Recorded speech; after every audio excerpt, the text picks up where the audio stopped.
আসসালামু আলাইকুম। নাম পরিচয়। আমি কাদের শহীদুল ইসলাম, ডাসা মাহরুলি দাখিল মাদ্রাসার ইংলিশ টিচার। স্যার যে প্রশ্নটা জিজ্ঞাসা করছেন যে মাধ্যমিক লেভেলের যে একটা বৈষম্যতা, আসলে শুরু থেকে এই বৈষম্যতা আমরা দেখে আসতেছি।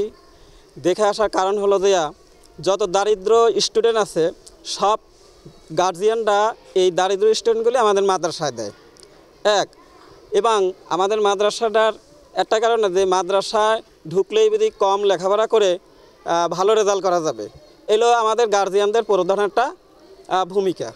তারপর আমাদের এখানে আর একটা সুবিধা হলো এখানের কোনো উপবৃত্তির কোনো ব্যবস্থা নেই, যার কারণে আমাদের এই বৈষম্যটা শুরু থেকেই লেগে আছে।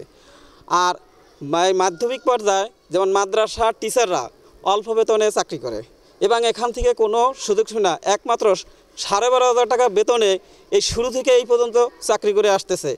স্বাধীনতার 53 বছর পর থেকে এই পর্যন্ত কোনো বৈষম্যতার দূরীকরণ এখনও পর্যন্ত হয় নাই, যার কারণে ওই 12,500 টাকার বেতনেই আমাদের এই মাদ্রাসার শিক্ষকরা আপ্রাণ চেষ্টা করে এবং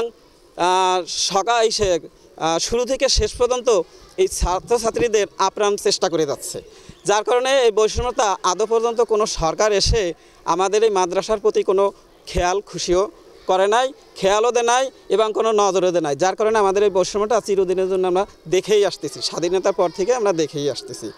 তারপর আমাদের এইখান থেকে এই যে ইঞ্জিনিয়ার, ডাক্তার কেন হয় না? অবশ্যই আমাদের মাদ্রাসা থেকে ভালো কিছু হয়।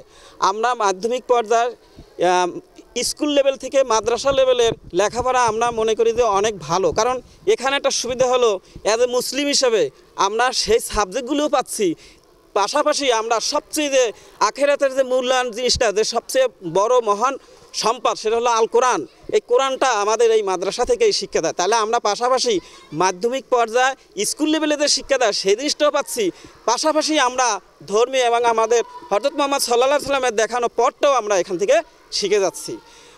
আশা করি আমাদের বর্তমানে যে ছাত্র বৈষম্য রাষ্ট্রপ্রধান অর্থাৎ প্রধান উপদেষ্টা আমাদের এই মাদ্রাসার প্রতি সুদৃষ্ট নজর রাখবেন এবং আমাদের এই বৈষম্যতা দূর করে দেবেন এবং আমাদের এইখানে আমাদের শত শত স্টুডেন্টরা আনন্দের সহিত লেখাপড়া করবে এবং আমরা টিচাররা যেন আনন্দের সহিত লেখাপড়া করতে পারি।